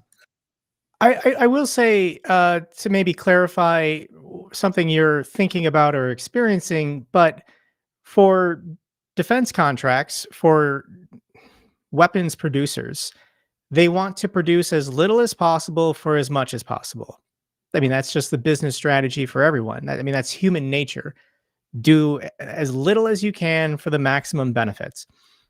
So there is no appetite for defense companies to mass produce $300 or $400 FPV drones, cheap as heck. So I remember in the early months of the war, the United States was saying, we're going to send Switchblade drones, from the company Aero Environments. These are new. And the per unit cost of a Switchblade 300 was like $6,000. And it had the TNT firepower of basically a hand grenade. So you're spending $6,000 to, yeah, it's cool. It's got a screen, it launches from your backpack or whatever. But that's not what's going to win the war. What's going to win the war is as many as you can, as cheaply as you can, create something that can kill people from a distance. And the benefit of, these fundraising efforts is people are crowdsourcing and manifesting this new technology based on how can we make this as cheap as possible. And for-profit companies, they're never going to do that. They're never going to say, well, how can we race to the bottom? There are these drone making shops where nobody's making any money on anything. They're basically volunteering their time for free. And Boeing and Lockheed Martin, their employees are paid very well. They're not going to volunteer their time for free. So yes, to your point, when you donate to these groups that are, they have their basement or garage workshops, you're never going to get more bang for your buck. Tax dollars allocated towards the war, you've got bureaucracy, you have inefficiency. Once again, it's about maximizing profit. The weakness of the Western alliance is they're trying to fight this war with their spare capacity for a profit because we're a capitalist society. Whereas the last 3 years in Russia, Solyov admitted this on Kremlin State TV just last week. None of Russia's defense industries are making a profit right now. They're all massively going into debt to pump out weapons for Putin at a loss, and there's no strategy to save them or get them out of this. It's a downward spiral. Russia's entire defense industry is going to go bankrupt and be completely removed from the international markets within the next 2 years if Putin can't stop or freeze this war. Yeah, absolutely. I don't remember if you, I think this is back in April of 2023 or something. There was a leaked document about how they make the Shahed drones. And it was one of the most insane things I've ever read. It was like, they're like human trafficking young African women to work in a sweatshop to make drones. They also basically are like conning Russian students into internships that are like basically unpaid or almost unpaid. And they're making the drones just like in like sweatshop conditions, basically. And then on top of that, the contract they signed with Iran is like literally a stack of gold bullion per Shahed. Like the unit cost was insane. So I think you're totally right about that like the Russian defense industry, they're certainly getting the job done. They're producing a lot of shells and drones and stuff, but it seems like it's super wasteful. I don't know. There's definitely, I think it's one of the strongest assets. As you mentioned, I think the information economy is currently skewed. It's really stacked against the people who are more thoughtful and just don't immediately generate hot takes and, effectively like just go in as loud as they can and as underinformed as possible and try to get there first and colonize that content, right? But I think it's one of our strongest assets on the kind of pro-Ukraine or like pro-information side is like these volunteer efforts, just showing, I think there's, as you said, just people who are just willing to like volunteer their time and just be so scrappy and get this done at like such a level that of commitment that it's just really impressive for me to see always. And then also just the evidence, you see a lot of evidence of the efficacy of this equipment, as part of that kind of whole process of like, hey guys, we need money for this. Okay, cool. We send it to the unit. Here's a picture of it, stuff like that. I think it's a big part of the advocates for Ukraine information space. And I don't know, I think it's one of the stronger things that happens. It definitely happens on the Russian side, but nothing on the scale that we've seen for Ukraine. I mean, I think it seems like something in future wars that's going to be happening on a much bigger scale to me, but I don't know if you feel that way.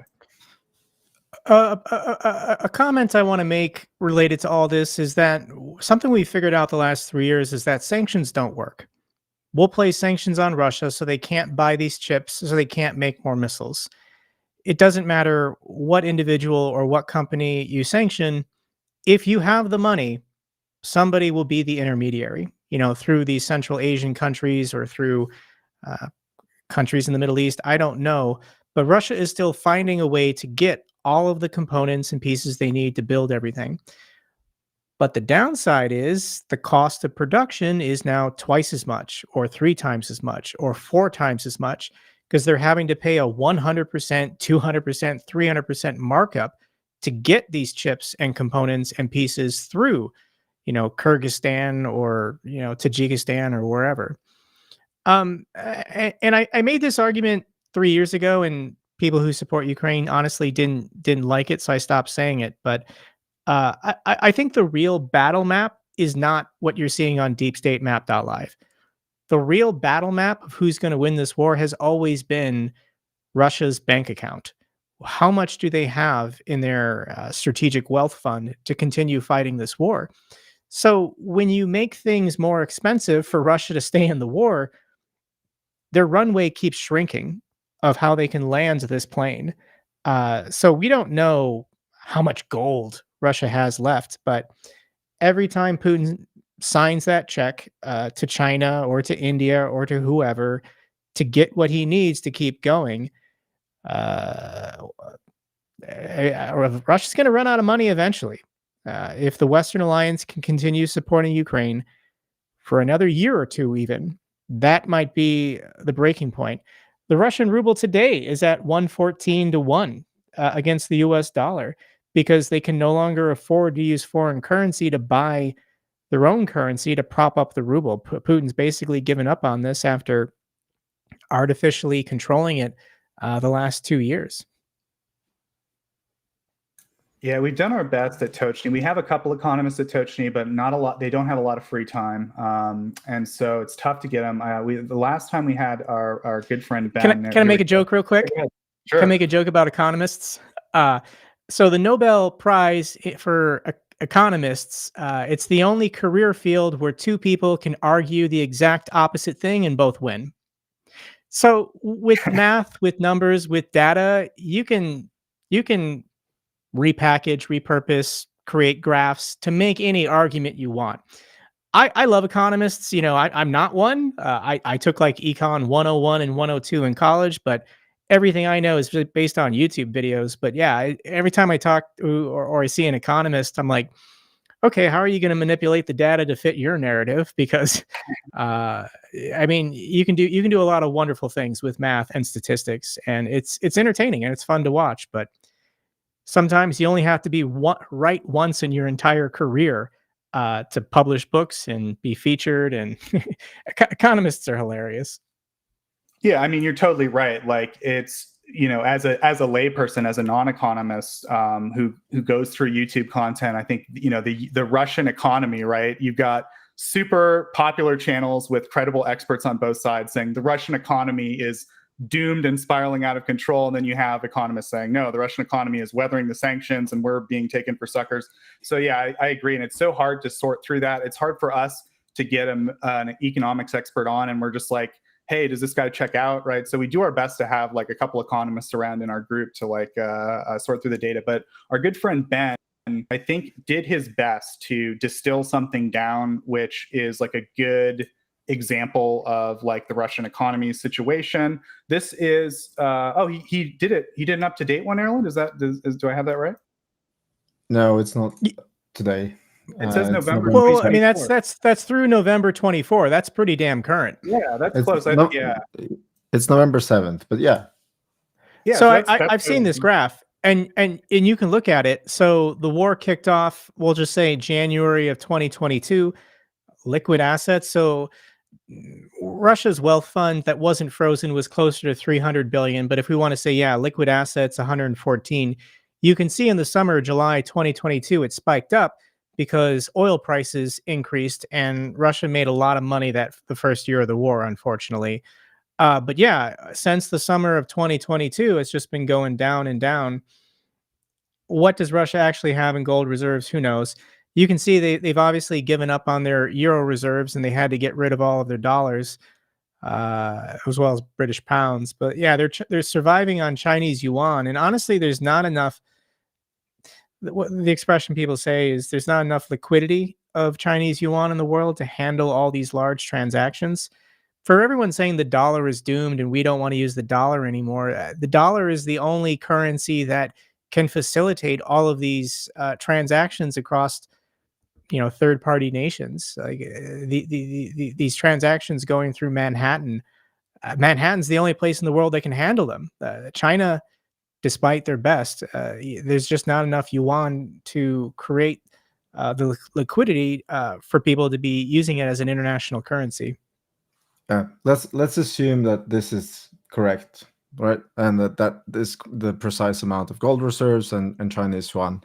But what of those assets are actually possible to liquefy for the Russians is kind of the question. And I don't think anyone has the definite answer of that. But I suspect that it's significantly less than what we know they have in their liquids. So it's not looking good for them, and that's good for us. But what can we do to enhance that problem even more, right? Here's the point I want to make. So when Putin returned to power in 2012, the Constitution restricted him from running for a third term. So he brought in his puppet, Dmitry Medvedev. He became prime minister, and then he immediately came back in 2012. Putin started saving up immediately. Like, he had made up his mind in 2012 he was going to get the empire back together. So he saved up $600 billion, the wealth fund of Russia, not to fight this war, not to spend $600 billion to fight wars. Ukraine was supposed to fall in 3 days.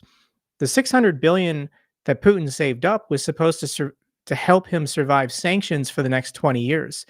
There was a fantastic video about Russia's pension system and how it's basically insolvent. I do see these videos like on Dmitry Warren Translated or Natalka of pensioners just saying what they get from the government they can't survive on. They can't buy butter anymore. They can't buy coffee. So the money that Russia saved up was not to fight this war. It was to survive 20 years of Western sanctions in retaliation for taking Kyiv in 3 days and then installing a pro-Russian puppet government. Russia's screwed long-term, no matter what, under any circumstances, any scenario. Putin cannot magically, economically get his way out of this. So that doesn't save Ukraine in the short term. But in the long term, Russia's never coming back from this. They're doomed. They are doomed in every way, demographically, economically, whatever. It's only going to get worse for Russia, irregardless of how the war in Ukraine goes.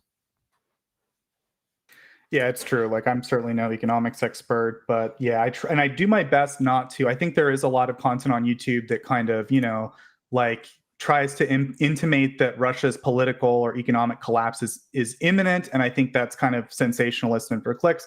But I do my best to give kind of a sober understanding of what's going on with the Russian economy. And it's definitely not normal. Like, a lot of their major gas companies and refining is going out of business. Like, their coal mining is like reporting just insane losses. Like, I don't know, a lot of their major economic enterprises that they need are in serious trouble.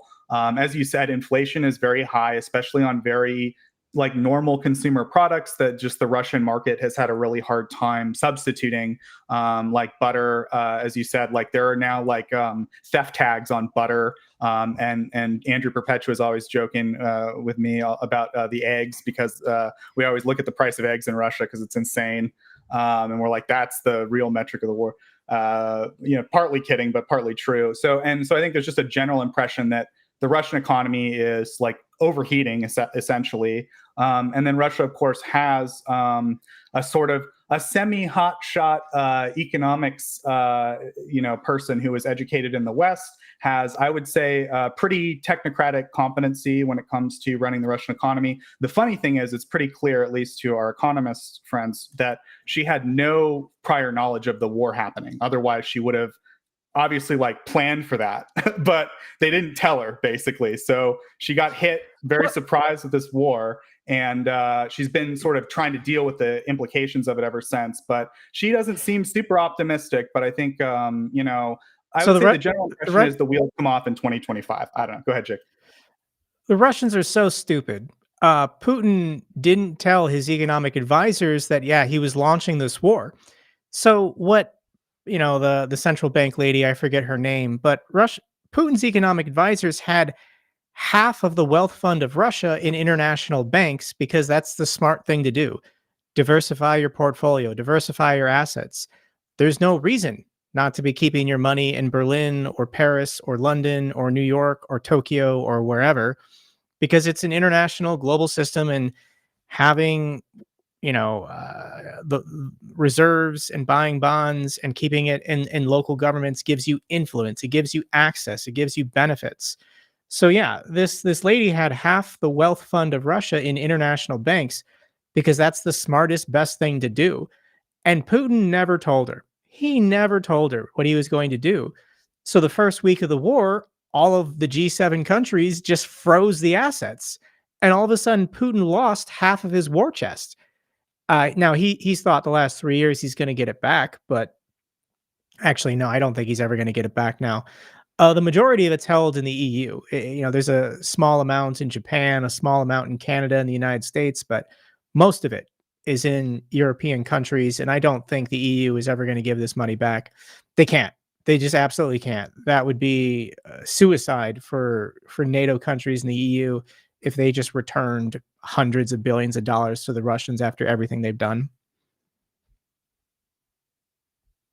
Yeah, absolutely. And yeah, I think my general impression from reading the economic news is that Russia faces they've been able to kind of plug gaps and problems with their economic situation with kind of some money and some gold here, and their sovereign wealth fund there. But that there's real problems that start creeping up on them in 2025. Whether that's true or not, I think we've heard a lot of news like the Russian economy. I guess I'll put it this way. I think that the issue isn't that economists or military experts or what have you, or political experts don't understand the scale of what the losses Russia's facing. I think it's more that they think that any normal country would give up at that point. But it's a question of even though the Russian economy is melting down, will they actually stop, right? I think that's kind of the broader question. But I think in 2025, the general consensus is that the Russian economy is dealing with inflation on a scale that is no longer containable. And, the Russian interest rates right now are really, really high. And as you said, regular people are really feeling the squeeze of these high inflationary problems. And at a certain point, something breaks. There was this brief, because Putin had been so tight-fisted for so long and was hoarding all that money, there was a slight improvement, or not improvement, but regular people got better wages for a little bit because of what was going on. But that was heavily outweighed now by this creeping inflation. And so that eventually will, in a normal world, that should sink an economy. That's kind of the economic consensus as far as I can tell. I don't know if you wanted to add anything to that. I say that as two lay people. I think we read the news, the economic news about Russia, at least the headlines, on a pretty regular basis. If you have any thoughts. We just need more time. It's all about stretching out this war as long as possible, waiting for the economic collapse. I just don't think Ukraine's ever going to be given the overwhelming military capability to go on the offensive. You can't,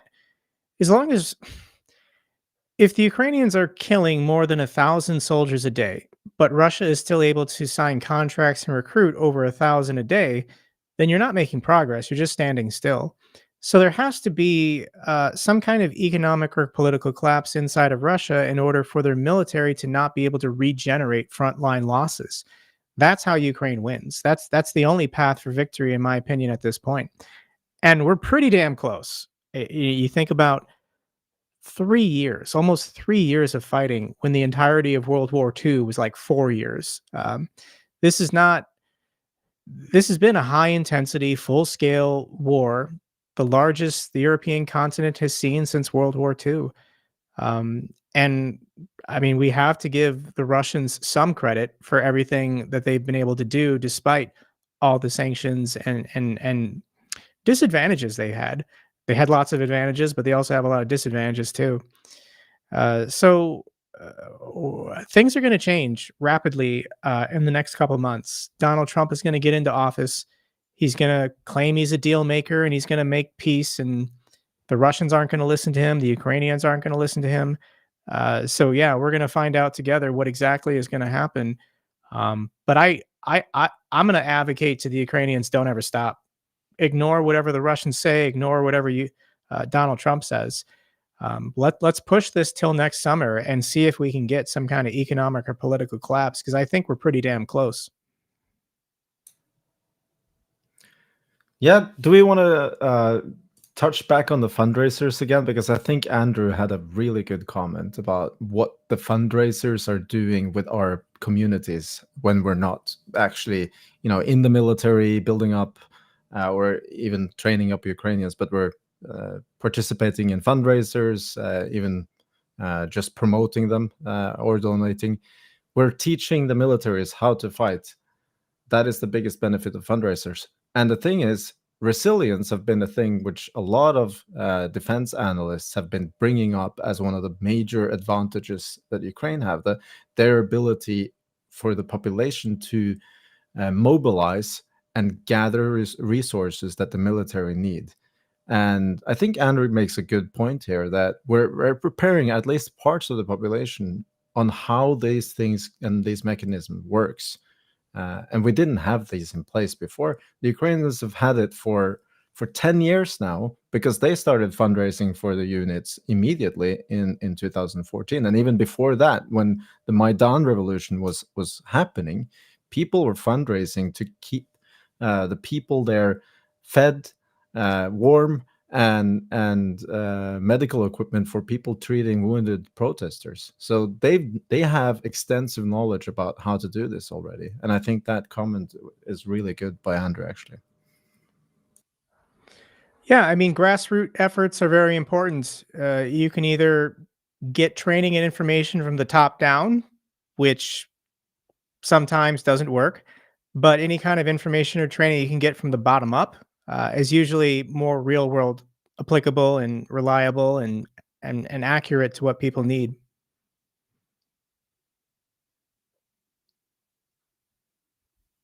Yep.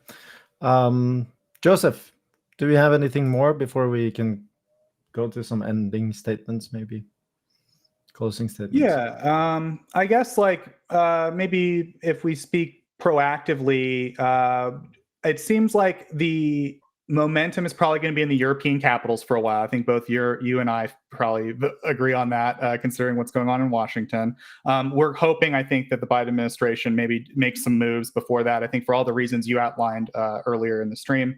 But I'm just curious, what do you think the European countries can do in this situation that would what do you think are some specific moves that Europe should take right now to secure Ukraine for 2025? I guess I'll put it that way, something like that. Send your militaries to Ukraine. They don't have to fight on the front lines, but send trainers, maintainers, logisticians, any kind of support staff you can to free up bodies that can get closer to the front to help the Ukrainians. If I don't understand Poland. Like, if Poland is spending 5% or whatever of their GDP on defense, thinking that a war is inevitable, why are you going to wait for the Russians to take Lviv before you enter the war? If you think the war is inevitable, then just go fight it today. Help Ukraine. Use them. If Ukraine falls, this is a nightmare for Europe. Russia is going to absorb these 40 million people and their trillions of untapped resources, and they're going to go for the Baltics next. They're going to dispute territories in Finland, Poland. Moldova's gone in a day. If you think, my attitude is, if you think the war is inevitable, just go help Ukraine. Russia is not going to nuke you. They might lob some long-range missiles, because I know Belarus is on Poland's border. But I mean, do you not think your air defense systems are good enough? I don't understand it. I mean, I as an American on the other side of the world, with the political direction my government is going, I have no platform to preach. But yeah, as somebody who's been talking about this war every day for 3 years, If you think it's going to get worse or broaden, help Ukraine now. Just help them now, because if Russia takes Ukraine, there's plenty of propaganda that can help Russify the people of Ukraine. And then Russia's going to start force mobilizing, conscripting the people of Ukraine to go fight and die in the Baltics. Let's find some political courage here and get this done. Yeah, I mean, you're absolutely right. We've seen already force mobilizations in occupied territory and already.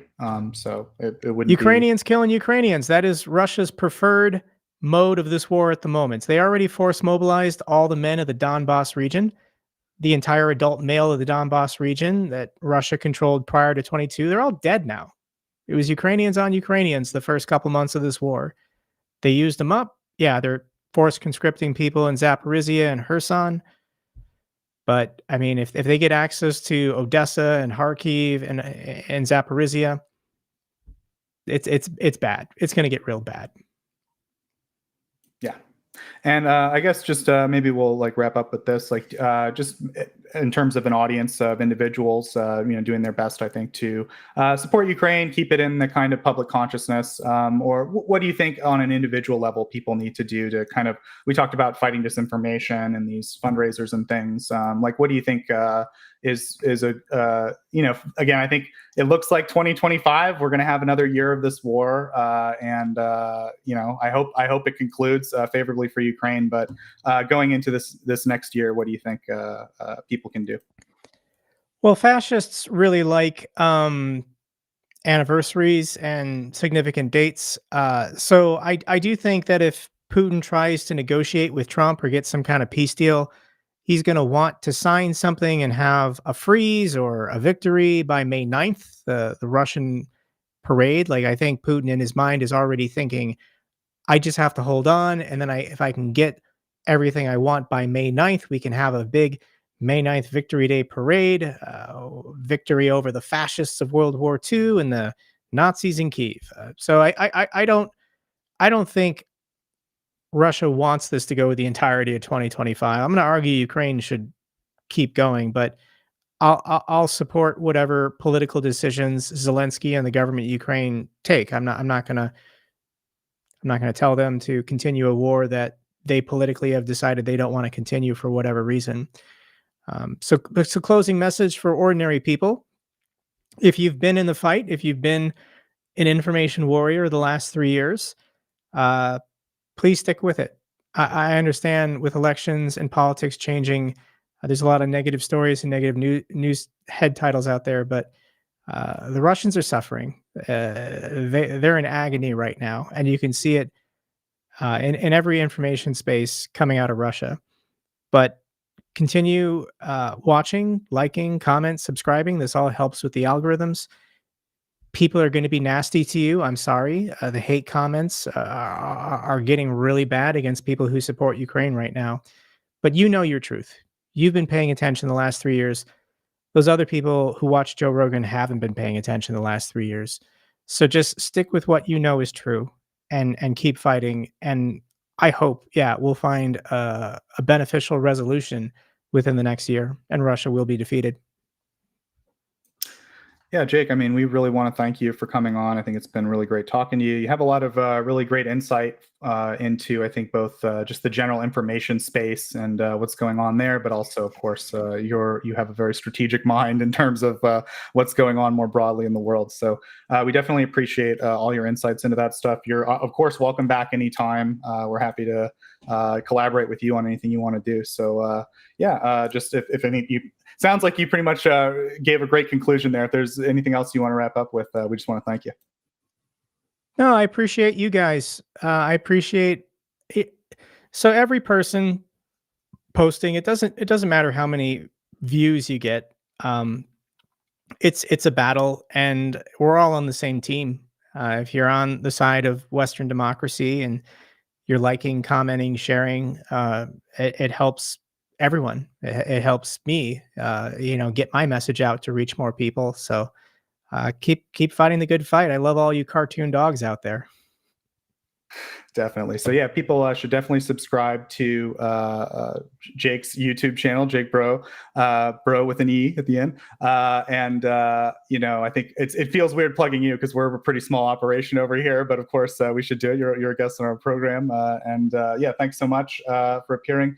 Erlend, did you have something else you wanted to mention?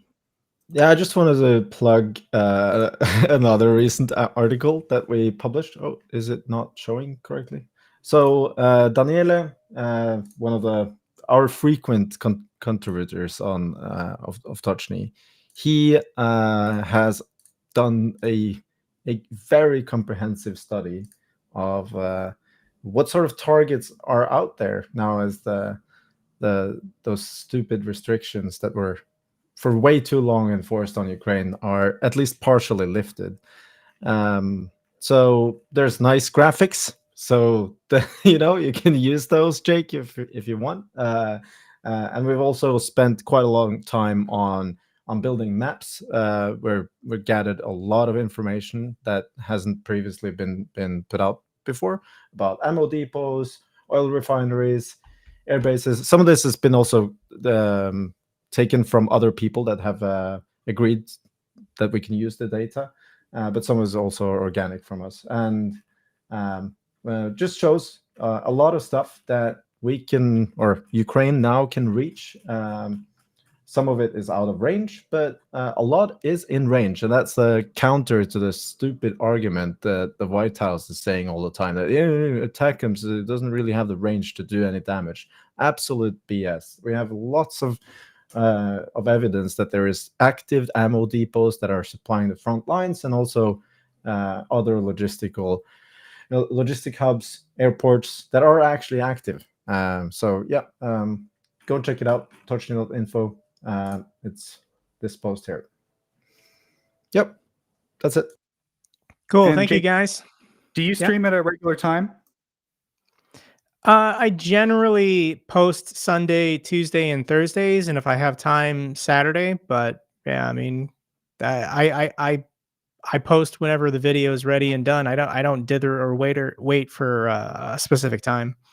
Okay, just curious because yeah, we of course broadcast 2100 Kyiv time every Sunday, or when this interview started for our audience. So yeah, thanks again to Jake, and we'll go ahead and close it out there.